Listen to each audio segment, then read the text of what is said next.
Mayong buntag Subuanon, kumusta Pilipinas? Hello world!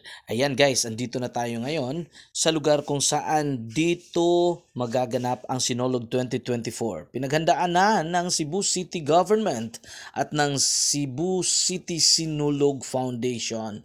Ayan, so ngayon, ginawa nila, nag-aspalto na dyan at ayan, ang daming mga heavy equipments para madali ang pagtatrabaho nito. So, hindi na kayo mamroblema kasi yan, aspaltado na mga kaibigan. Ito, talagang pinuntahan natin personally yung lugar para naman makita natin kung ano talaga ang kalagayan. Diyan, gagawa ang city government ng mga CR at dyan din yung mga sasakyan ipapark yan.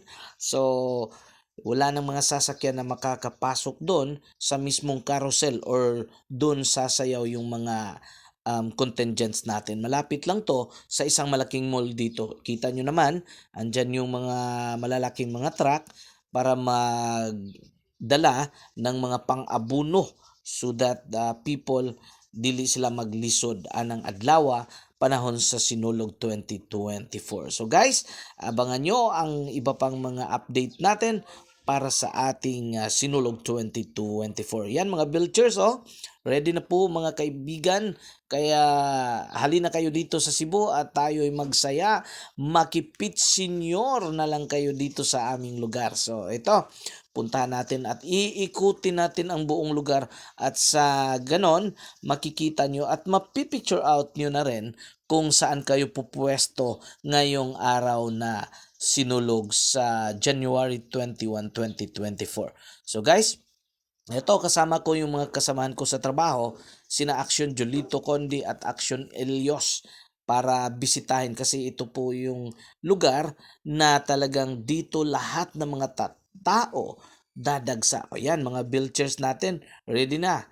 Yan, mga engineers, yan, papunta na yan dun sa mismong um, parade or sa grandstand.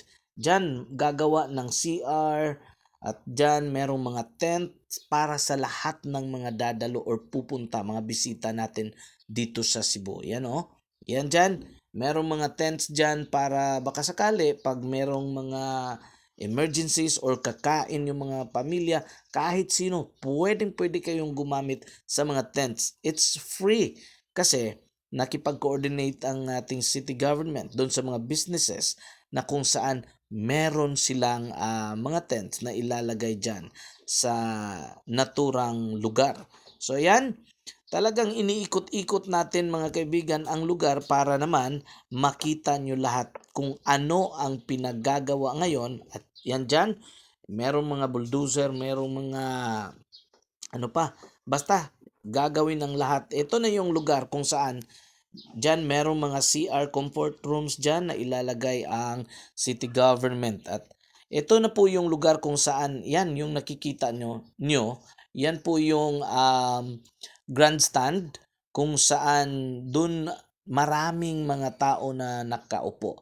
Okay, so yung manunood, yan dyan, o yun, grandstand yan. At dito naman sa kabila, makikita natin, dati ano lang siya, pero ngayon, naka-steel talaga. And of course, yung stage naman, kung saan sasayaw yung mga contingents, ayan, pinaganda. Ayan, oh. Yan, concrete yan, oh. Simentado, simentado, simentado. At hindi na yan madulas, mga kaibigan. So, expected na natin yan na yung mga contingents natin, happy sila.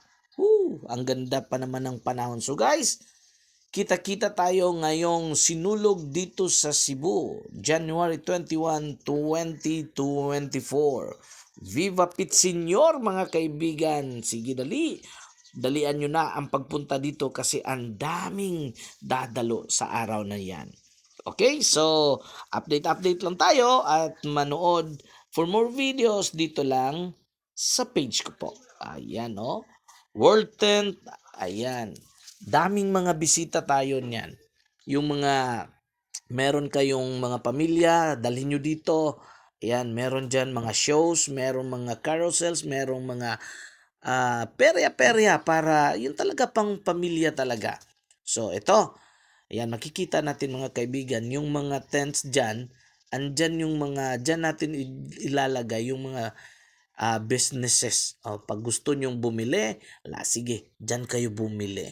Marami talaga, ang laki ng area dito sa SRP, South Road Properties mga kaibigan. Kaya tara, ikutin pa natin.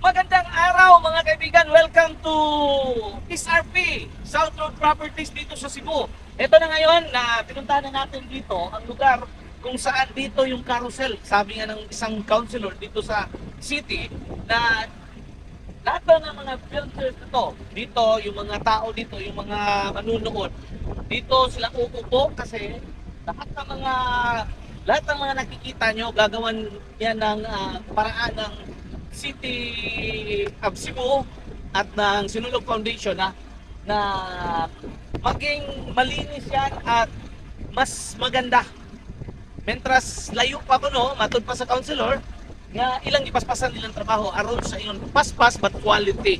So kini na rin dapita na palang pila pa lang ni siyang dapita na ipangandaman na nila karon, and of course kita mo una siguro nga ni bisita dire onya kana diha sa ako nang gikaingon kanina na mga pison, na mga bulldozer grader ilang gipatag diha kay para ang mga dibutos nga manganhi mo bisita sa Cebu na ay kapwistuhan kay mo accept sila diri o mo pagamit ka og kung si tawag ining tent para sa pasilungan sa mga muanhig mo tan-aw.